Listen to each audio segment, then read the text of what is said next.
Hi folks, Michael Howie here. Last week's Lush giveaway was won by Amanda T. right here in Hamilton, whose gift bag of goodies is now on its way.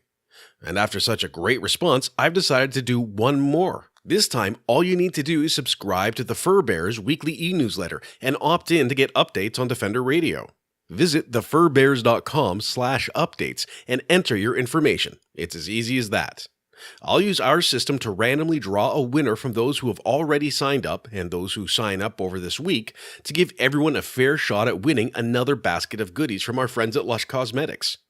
Again, just visit thefurbears.com/updates, opt in for e-news and Defender Radio updates, and you'll have your chance to win. This week's episode is supported by the Hardy Hooligan.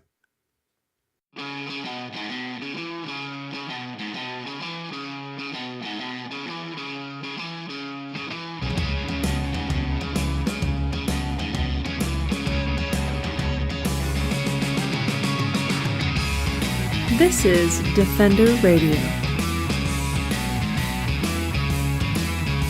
Defender Radio is brought to you by the Association for the Protection of Fur-Bearing Animals.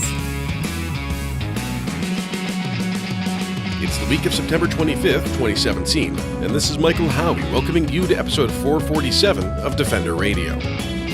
Extreme weather events and natural disasters have wreaked havoc across the southern United States, Mexico, and the Caribbean. In the U.S. Virgin Islands, hurricanes have torn apart communities, destroyed infrastructure, and created crises of significant scope for people who call the islands home. But it isn't only the people who are suffering. Community animals like cats, dogs, domestic livestock, and working animals who depend on humans can suffer greatly through these incidents, despite the best efforts of their owners or families. Even wildlife, who are often adept at managing through such scenarios, need a helping hand with injuries or accessing resources and shelter. But they have hope in the form of emergency response teams from the International Fund for Animal Welfare, or IFAW. According to their website, IFAW leads, funds, and provides assistance to animal rescue groups to assess disaster situations, formulate plans, and take action. They also provide food, equipment, medical supplies, and emergency expertise to help rescue, provide care, and when safe to do so, reunify pets with their families and/or return the wildlife to the wild. Defender Radio was fortunate to be joined by Res Krebs, a communication expert for IFAW, who deployed with emergency response teams to the U.S. Virgin Islands earlier this month. In an interview with Defender Radio, between planning sessions and his next deployment, Res talked about the emergency response program, what it was like seeing the devastation to the islands and the communities, and how we can all help in recovery efforts and preparedness for the people and the animals. First, a message from this month's supporters. When I'm looking for a meal that satisfies my hunger and my ethics, I head to the Hardy Hooligan here in Hamilton. They have incredible vegan versions of egg salad, chicken salad, and tuna salad daily, as well as savory pies, including my favorite, shepherd's pie pasty. They have amazing desserts and even locally roasted coffee in biodegradable cups. The Hardy Hooligan is definitely food worth rioting for. Check them out at 368 Main West in Hamilton, right by Locke Street, or find them on Facebook, Twitter, and Instagram, or online at thehardyhooligan.com. Let's begin with a bit of understanding about what IFAW does in terms of disaster response, because this is something I've had people on talking about the wildfires, and I've had people talking on about just general safety when you're out hiking and stuff, but this is sort of a little different than either of those types of things. So what is the program? So the International Fund for Animal Welfare's modus operandi is to rescue and protect animals around the world. Obviously, when a natural disaster hits, animals are also affected. Not just community animals, dogs and cats and livestock, but also wildlife. And we have two sets of program teams dedicated to rescuing animals. One of them is wildlife rescue, and one is disaster response. And the disaster response team is the one that I am now. I head the communications for. Since community animals, it was brought under community animals recently. Mm-hmm. So we do a number of things. our own teams respond to emergencies around the world, but we also work with local partners to set up emergency response networks. And we have emergency response networks on, I believe, 5 continents. Wow. In regions, really, it's, we have a number of different emergency response networks in Asia, for instance, and they are able to then respond to disasters at a moment's notice in the region where they're located. We also, this is, disaster response isn't just about the immediate need post-disaster. We also work with policymakers, decision makers in countries that are affected by natural disasters and prone to being affected by natural disasters, to ensure that they have the policies in place and are able to do their best to respond to the natural disasters that are, imminent and frankly increasing given climate change.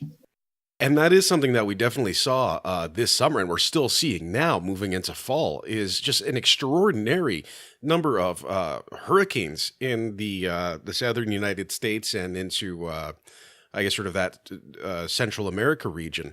And while we could spend a great deal of time talking about what caused all of those, I don't think either of us have any expertise in it, so it would be rather entertaining. But what we can talk about is what happened next. So I know you weren't involved. You had teams in Houston for Hurricane Harvey. Yeah. And then you went down to St. John or St. Thomas. I keep getting these. I actually wrote this down, and I wrote down St. John and St. Thomas. So that really didn't help me. I was on both islands, but okay. I was responsible for communications coming from St. John. Obviously, International Fund for Animal Welfare wants to get our supporters love to hear about what we're doing. Mm-hmm. I was responsible for the communications going to our supporters, but I was also coordinating a lot of kind of internal communications. Here's where we are. Here's what we're doing, and ensuring that everybody at the headquarters was kept up to speed with what we were, our progress, making sure that everyone was safe, etc. Let's talk a bit about your experience. Now you're a Toronto guy, unfortunately. And for those who don't know, I'm sure most of them do, I am in Hamilton, which is the superior city. And you ended up in the U.S. Virgin Island of St. John's and St. Thomas. So how did you go from Toronto to ending up in on those 2 islands, and what was the process like? So it was funny. The International Fund for Animal Welfare has this International Operations Center on Cape Cod in Massachusetts. And I was scheduled to go down there for disaster response training the week of September 11th. And, the week previous to this, I had been on vacation. And here I am, I get back from vacation. I'm ready to go down for disaster response training, totally oblivious to the news.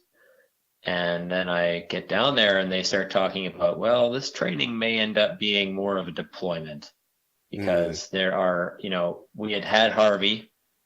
And Irma had just rolled through, and we were trying to coordinate with local authorities in a number of Caribbean islands to determine what the need was and where we could be sending our resources. So I got about 2.5 days of the quickest disaster response training imaginable, and then we ended up taking a commercial flight to San Juan, Puerto Rico, and then escorting 2,000 pounds of dog food on a Coast Guard cutter to the island of St. Thomas. We actually, that trip was pretty incredible. You kind of understand the might of the U.S. military. They're quite efficient when you give them something to do. Transporting 2,000 pounds of dog food, they can certainly daisy chain that thing here, there, and everywhere. But it was interesting. We needed to get onto St. John with this dog food. That was where it was needed most. Mm-hmm. Unfortunately, we ended up near St. John at around midnight, and our team lead and about 6 heavily armed Coast Guard sailors shot out the back of our cutter on a Zodiac, and then disappeared into the night, went black, and approached the port there. to see what was going on, because they had been shot at previously by looters, I guess, on that island. So they went in there dark, and they were trying to secure us at, a place to stay that evening with the dog food. Unfortunately, the National Park Service, I guess, is the main governmental representation on the island of St. John. They weren't around at night. There's a curfew, so no one was on the streets. And so they decided that we should stay on board. They had to patrol the region, being the only American military presence in the area at the time. So it wasn't until 11 a.m. the next morning that we were able to dock at St. Thomas. And then we began unloading this food into this pickup truck that had been arranged for us so that we could transport it somewhere and then figure out what we were going to do with it. It was hilarious because there was another boat docked at the Coast Guard pier, and it had it was like a pleasure craft, right? And it had the name on the back was Sam, and it had these paw prints on it.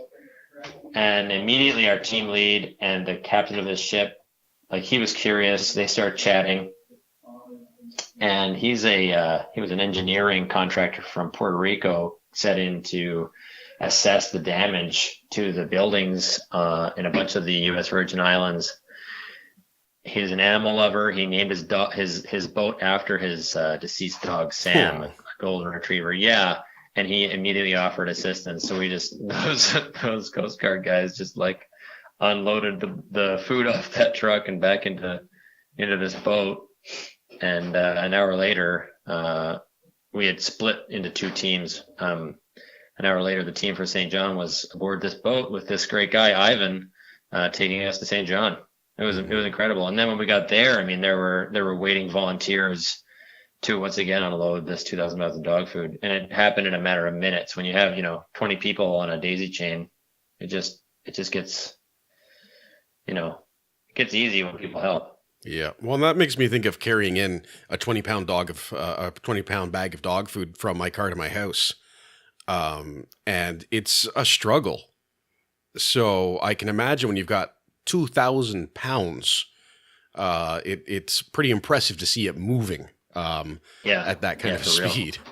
Now, before we talk a little bit more about sort of your experience once you were on the island, can we talk about the island? Because when we were talking about this beforehand, I was surprised at how little, when I actually tried to think about it, how little I actually know about the U.S. Virgin Islands. And what we're seeing on television with a lot of the response is in the continental U.S. So we're talking Florida, Louisiana, Texas, etc. What are the islands like? Well, they're, I guess they're called the West Indies. They're Caribbean islands that have historically been a place where there were sugar plantations and that were farmed by slaves. Mm-hmm. And so the main population of these islands are the people who came from slaves, right? So they have their own Caribbean kind of culture. And then kind of added to that mix are U.S. citizens who are there as kind of, quote, expats or immigrants. It is a U.S. territory like Puerto Rico or Guam, for instance. So everyone that's born there are citizens of the United States. But they can't vote for the president, and they elect people to go and kind of observe Congress, but they don't get to vote. It's kind of a strange kind of political situation there. I don't have enough background to really get into that. I'd like you to speculate entirely about their culture and history. These are tropical islands. As I said, up until very recently, sugar was their main source of income, and now it's tourism. Think of the Caribbean, beautiful, sparkling blue ocean, and these green, verdant islands. Well, now they're brown because that Hurricane Irma tore every branch off every tree on that island. Mhm. The place was just totally destroyed, just like crumpled corrugated metal sheeting, like when you scrunch up a ball of aluminum foil, that's what it looked like. Uh, just flattened houses, and the stuff that was actually that stuck around are the old sugar plantations and other buildings that are constructed in a similar style with stone or concrete. Which, Everything else, everything else is gone. It's costly, right? It costs a lot of money yeah, to build stuff like that. So power poles were just like broken matchsticks, just everywhere, falling everywhere. And that's, we were there a week after the thing had hit. It took, I think, 4 or 5 days for any of the military presence to get there. They had no power and no communications going out, so there was no way for the American authorities to understand what was going on. But there's also the fact that they felt quite abandoned by their government. That's what I was hearing from people because, Houston and Florida were receiving vast amounts of support, but because of their more remote nature and I guess the fact that they're a territory, it took longer for the American government to mobilize and help those people. it must be frustrating for them too. And one thing you'd mentioned is that the communications were out. And when you say that, it's not like here where, oh, the power's out, I'll hop on my cell phone and call, for me, Kojiko or Rogers or whomever. When the communications were out, they were like, you didn't get reception in most places, right? Like what was that like? Exactly. No, I mean it's funny. I read a story about this guy who was able to, just based on the kind of miracle of geography, get signal from some other island on his phone, and he ended up ferrying news back and forth from strangers. People who had family on those islands were Facebooking him, and he was going looking for people.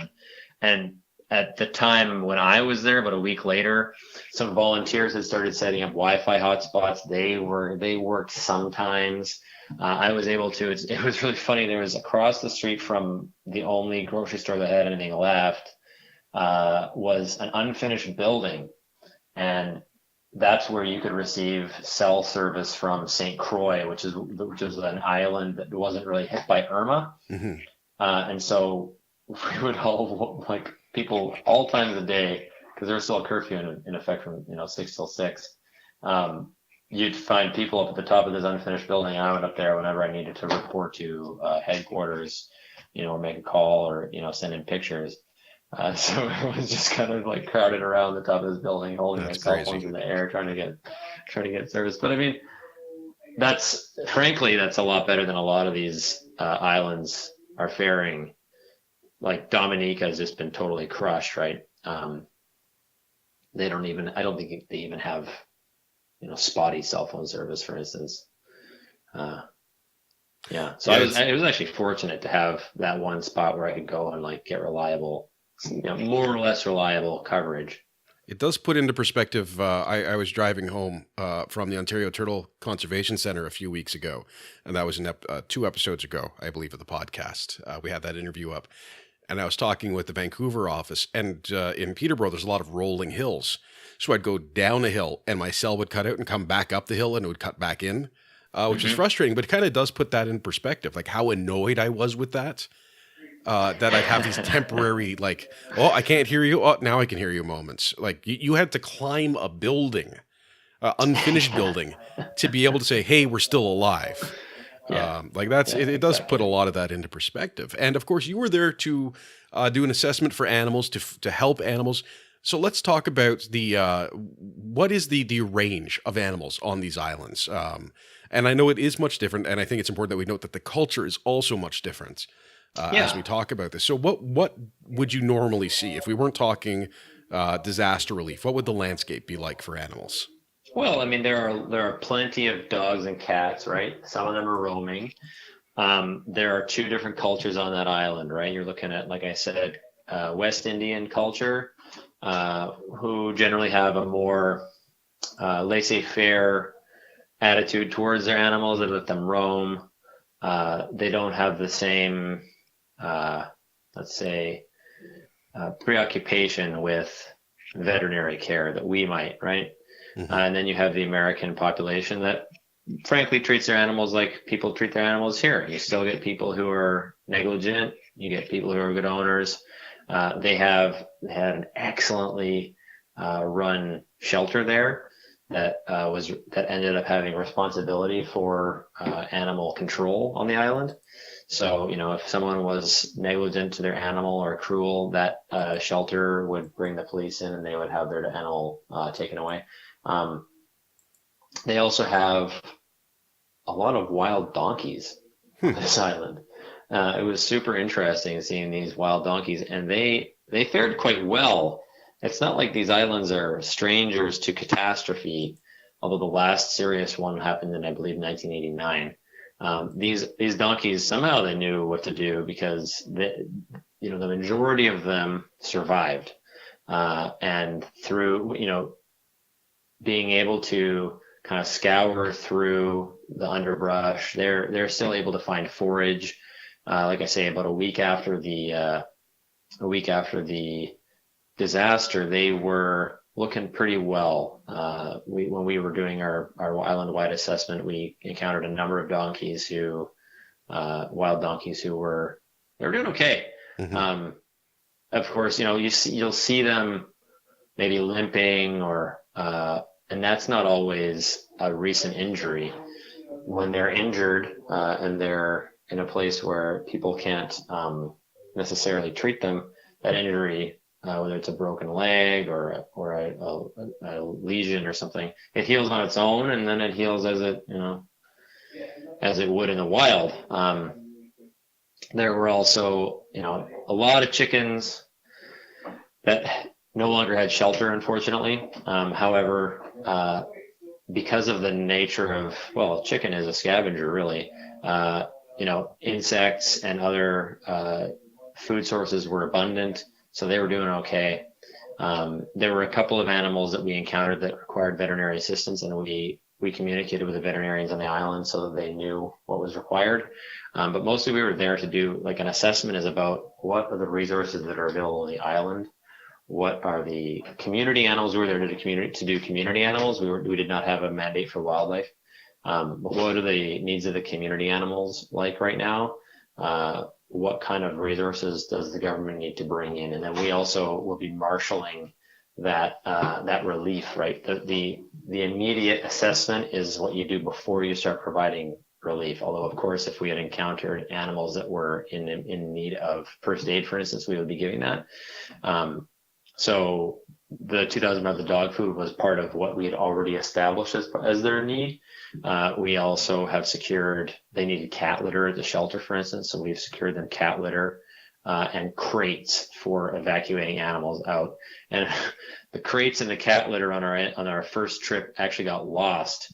And when we were being evacuated back out because of Maria, FEMA, the Federal Emergency Management Agency, dictated that every disaster responder had to leave.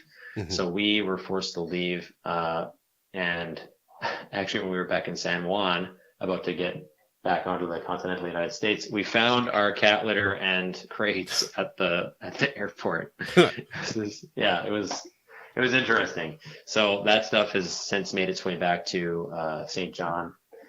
And, really it was about getting electricity back, procuring generators, and then restocking their supply of vaccines. Again, food, cat litter, and crates. So that was in the immediate response. That's what they required. It's remarkable how you wouldn't think of some of that stuff. The dog foods, it's okay. Yeah, dog food makes sense, but kitten litter, a shot like that, just it would not. And of course, I'm a dog person, but at the same time, that's you're thinking food and emergency supplies. You're not thinking cat litter. You're not thinking vaccines. All of the things that they need on an ongoing basis anyway, that they've simply probably, they could have been lost to the storm, or their supply chain has been completely interrupted. Yeah, they were lucky because they still had, the grocery store, for instance, was still in service. a lot of times during a disaster, you also need to bring like cleaning supplies because sanitation is like a huge priority for post-disaster sheltering of animals. And you need to keep those crates clean. Sometimes, if they were really well managed on St. John, the guy Ryan there, Ryan was the shelter manager at Animal Care Center St. John, and Ryan Moore and Heidi Stout was a veterinarian who had a kenneling operation. Between the two of them, they were able to shelter all the animals that required post-storm shelter and keep all the animals that they had in care that were, to be adopted out before the storm hit. So, they did exceptionally well. Obviously, they were under a lot of stress, but I was so impressed. At the end, Ryan was using like dirt for cat litter, but he was keeping that cat litter changed. He had a stockpile of the cleaning supplies that he needed. Shelter didn't even smell bad, Wow. It was really impressive to see them really step up and work hard to keep those animals safe. And that's just nothing but compassion and dedication right there. Yeah. Just making something out of nothing and doing what has to be done. Yeah. And I want to talk a bit about, there was two components of this that kind of go together in my brain. We were talking about when you were evacuated for Maria, and right before the evacuation, I think that as Maria was coming in, it was listed as Category 2, which, as hurricanes go, is not that significant. I mean, it's still a hurricane, but it's not the worst of the worst kind. And then as soon as it hit the shores, it jumped to a Category 5. Yeah. Which is the literal end of the world type hurricanes. I don't think they get worse than that. What is in your mind as you're doing this? It's like you're there to help animals, and they say you gotta leave. It's like fine, we'll get on the boat, and then all of a sudden, it like you very well may not have survived staying. It was interesting. Interesting is not the word I would have used, but okay. It was interesting. That decision was forced on us, and I actually think that if we had been given the choice, we would have stayed. Yeah. Especially considering, like you said, what we had known was, okay, Category 2. We were very fortunate to have had a woman named Amanda Kennedy she's actually the head of City of Boston Animal Control. She volunteered with us. She had lived on St. John for a number of years and knew the island very well, knew people there. And she said, I know a guy who has a great place. It's what they call hardened. So it's been through a few storms. It's made of durable materials. And she was basically gearing up to shelter the 5-person team there during the storm. It's actually a good thing that FEMA made the evacuation mandatory, because frankly, if they hadn't, there probably would have been a number of disaster responders who themselves had to be rescued. So I think that was a good decision, and the logistics of that evacuation were handled very professionally, even if we had to do a lot of waiting at various airports. But yeah, that's the nature of moving that many people and things across a continent. And that's while it may not be popular with our listeners, I have read the General Schwarzkopf's autobiography a couple of times, coming from a family of military historian fanatics, and talking about moving all of the American military into Saudi Arabia and Kuwait for Gulf Storm. What was it? Operation Shield and Storm in the early 90s. And just the weight of responsibility of, like, you have to account for everything that goes. And just sort of that, to me, that kind of gives a bit of a picture too of the scale of moving all of these people. And that's within the military complex. So when you start adding on teams of volunteers and people who don't have that military training or aren't part of that chain of command, I imagine it gets very chaotic. So it is impressive that they're able to do this safely, so to speak. Yeah, no, it was extremely impressive. The Americans, I had a friend, the Americans get excited about this kind of thing and they bring everything, right? So they had helicopters and they had gunships and they had all this stuff, all this gear, huge Ospreys, those they're kind of a mix of a plane and a helicopter, these rotating wings. Yep. And just coming in and out of this, C-130s, huge planes coming in and out of this St. Thomas airport. And they handled it extremely well. They lost their cat litter though, so I was a little bit pissed. Right? So I like it though. You're a little bit pissed that you lost the cat litter. Yeah, right. I mean, it was not. It was important to us, but I guess I'm not sure how that decision gets made or whether it was an oversight. Yeah. Anyway. Well, and again, that's you're talking a panel of gear effectively out of how many millions of panels of gear that are being shuffled around. But you found it, so at the end of the day, it kind of works out. We did. Yeah. One of the things too that has come up a lot as we've talked about disaster response is the pictures we see, and some of these cases are very, very accurate. Some of them I think are not accurate. But when we say we see a dog tied up, and it's that dog's been left behind, and the owner tied him to a tree, and we know this has happened. So we're going to start with that. We know that happens. It's horrendously cruel to do, in my opinion. When you know the storm is coming, you tie the dog up and you leave. Yeah. However, that's not always what the case is. And when we were looking at pictures that you had supplied me, there was one picture of a dog tied up. And it may be the episode art. We don't know yet. We're still going over that. But when I saw this, first thing in my head, and this is, of course, because this is what I have been trained to do by our media, to say, well, that must be this. And that wasn't the story at all. I mean, it's a nice-looking dog tied to a post in front of a house. And while the immediate response is, this is a dog who's been left behind, it's cruel, that wasn't what was happening. And this, I think, is probably one of the interesting components of what your assessment revealed, is sort of what you may initially think versus what you then find out when you start asking questions. So could you share that story? Yeah, of course. And this is, International Fund for Animal Welfare works around the world, improving the welfare of community animals.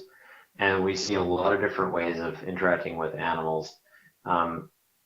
In this case, and we do see, you do hear about dogs being tied to trees or tied in front of a house and then being found or dying after a disaster. And it's not always because the owner is cruel and just leaving them there. It may be because the owner tied them there, was going to run to the store to get something and then come back and get them, and then the authorities close the road, right?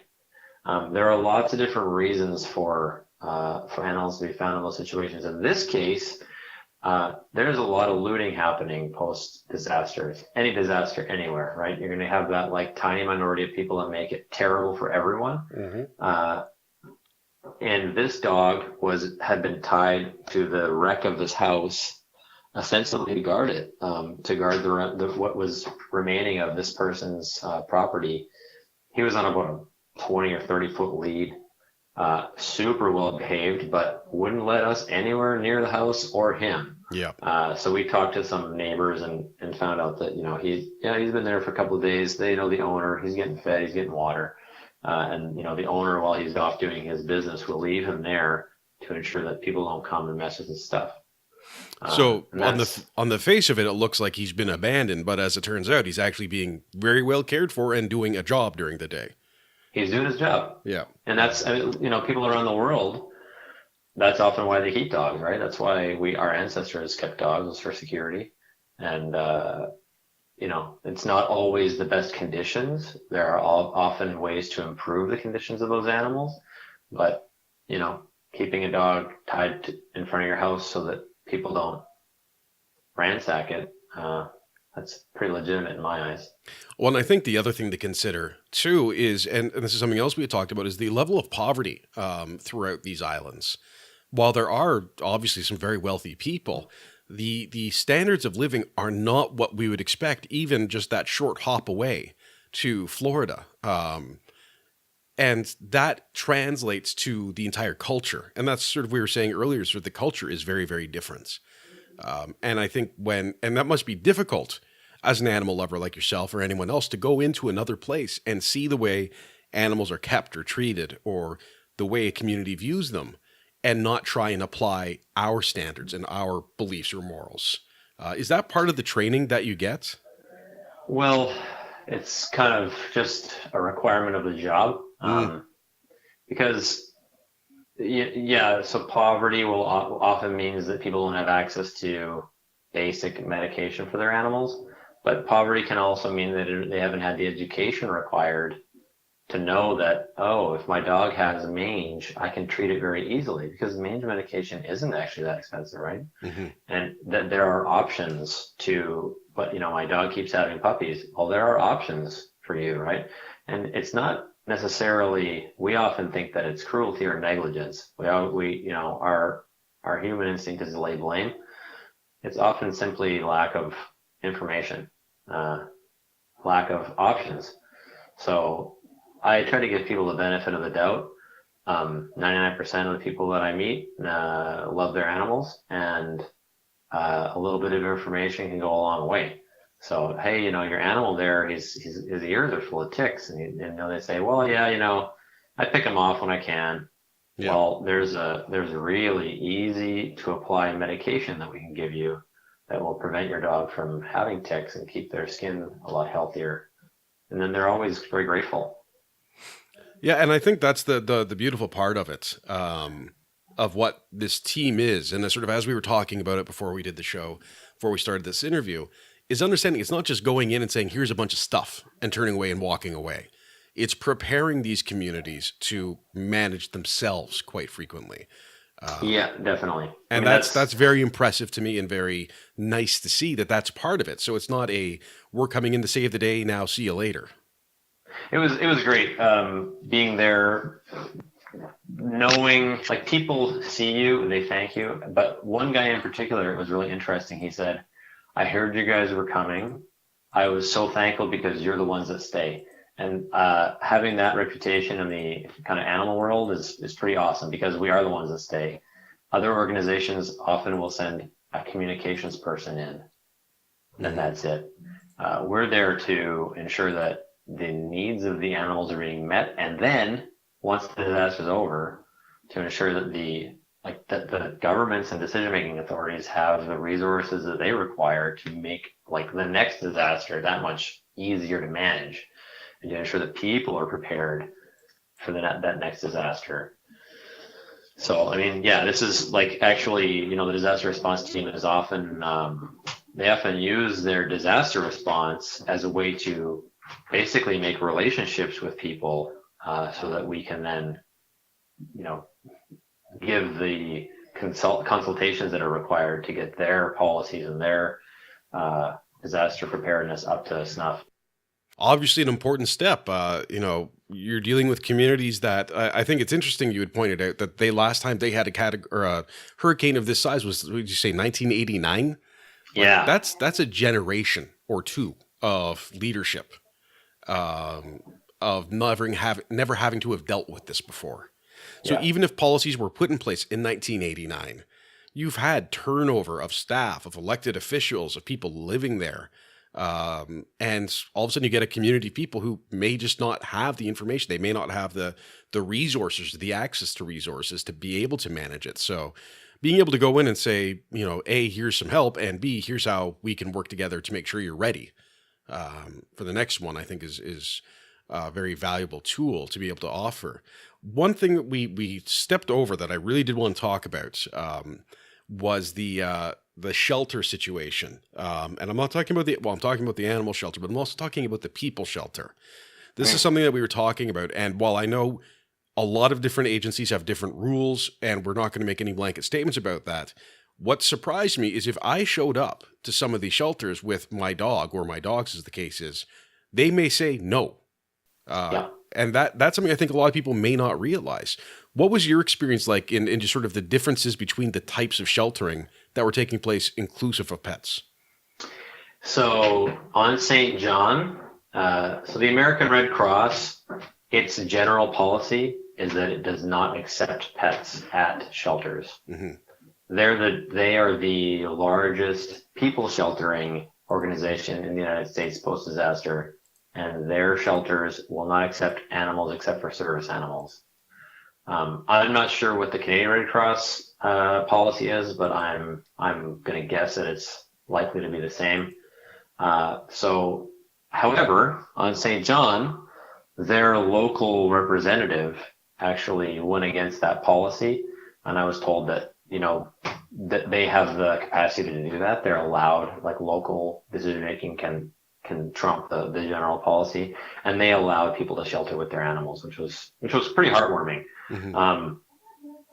But for anybody who's got an animal, anybody who has companion animals, needs to be prepared to not have access to an emergency shelter during these situations, and needs to figure out well in advance, what they're going to do if the time comes for them to be evacuated, and how they're going to handle their animals. My organization, the International Fund for Animal Welfare, does have a kind of booklet that people can download to prepare for that. And one of those important pieces of preparation is figuring out within a good wide swath, 100-kilometer area, where the hotels are that accept animals, because you can't expect to stay in a human shelter with your animal. It's a tough thing, and I would like to see those policies changed. It would probably require a partnership with an organization like ours, but that's something that I can understand. I don't agree with it, but I can understand from an organizational standpoint saying we've got to deal with people. We don't have time for dogs.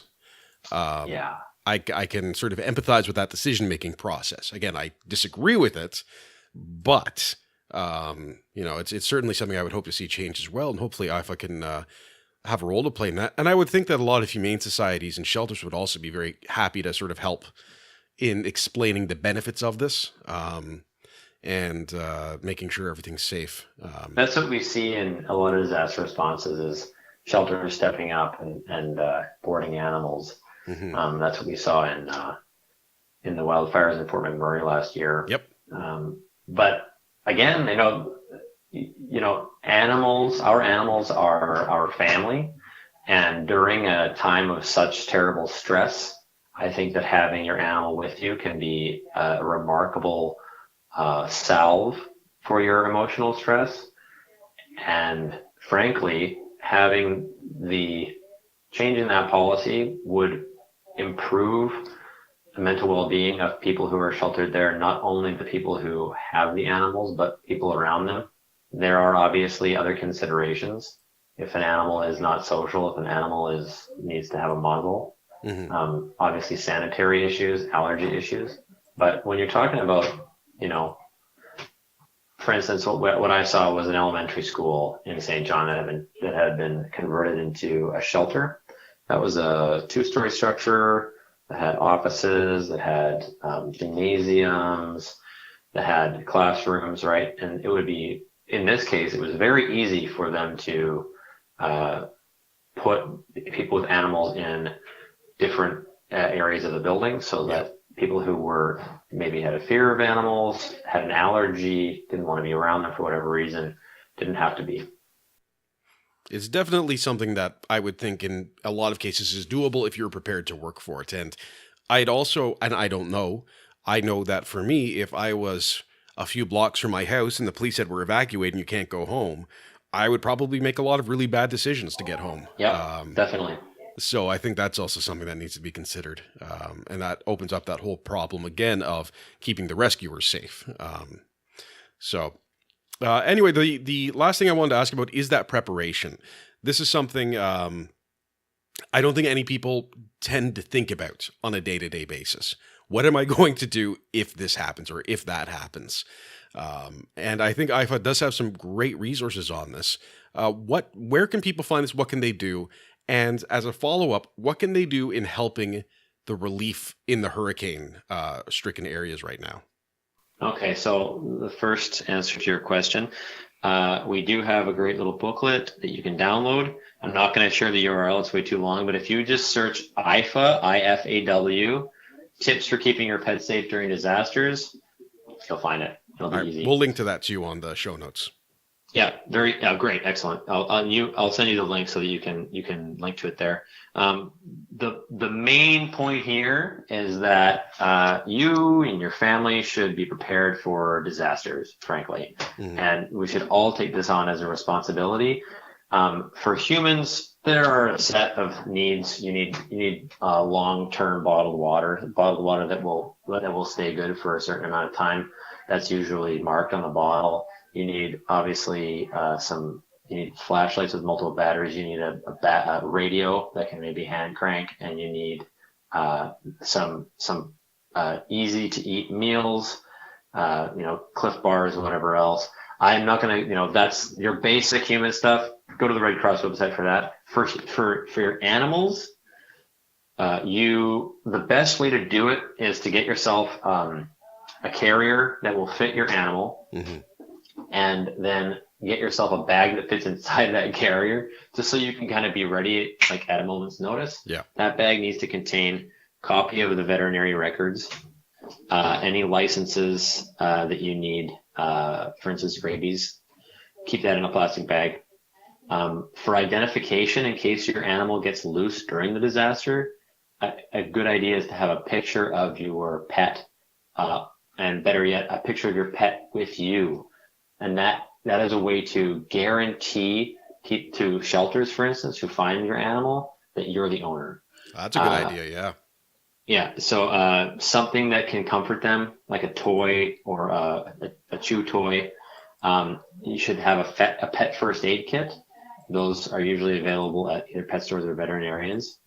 Flashlight, any medication that your dog or cat or pet needs, an extra leash, collar, harness if you use them, poop bags, a 2-week supply of food, and a 2-week supply of water, and anything that you need to get at that food, whether it be a can opener or scissors, whatever. Metal food and water dishes, some old towels for cleaning up, any extra bedding material that they might need. You'll want like some handy wipes, some not sanitary napkins, Baby wipes. Yeah. Because if they step in poop, or if you're in a flood, you're susceptible to a wide variety of diseases, and you want to be able to clean their paws, and so they're not licking their paws when they're contaminated. Always great to have a dog tie out. If you end up at a rest area or something and you're sleeping in your car, this happens. You can put your dog on, those corkscrew things that go into the ground, and then a 30-foot lead or whatever. Treats, and then any phone numbers that you need to have handy, like the phone number of your veterinarian, and a list. Try to keep a list, like I say, within like 100 kilometers around your house of hotels that accept pets, and their phone number and whereabouts. Awesome. And for people who want to help out with the hurricane relief, this is something that I know comes up pretty much every time there is sort of a major disaster. There are good ways to help and bad ways to help, and the bad ways to help are rather numerous. And this is also a very specific instance that we're going to be talking about.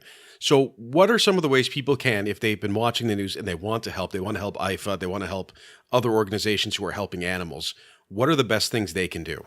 The best thing you can do is donate. It's not just self-interest here. It's because we know what we need. And obviously, if you have family that are in the area and you have a means of sending them what they want, do so. But the best way to help, we're sitting here. I'm going back to the Caribbean. We have, I think, 3 teams going to the U.S. Virgin Islands. We have a team going to the French West Indies. We have a team right now. They've deployed to the villages around Mexico City that are basically unreachable. We have this earthquake that just happened. We have people in Bali that are preparing because that volcano is going to happen any day. It's crazy right now. International Fund for Animal Welfare is a nonprofit in Canada, it's here in the United States. We require funds to do this work, and we would be very grateful if people were able to donate to this cause.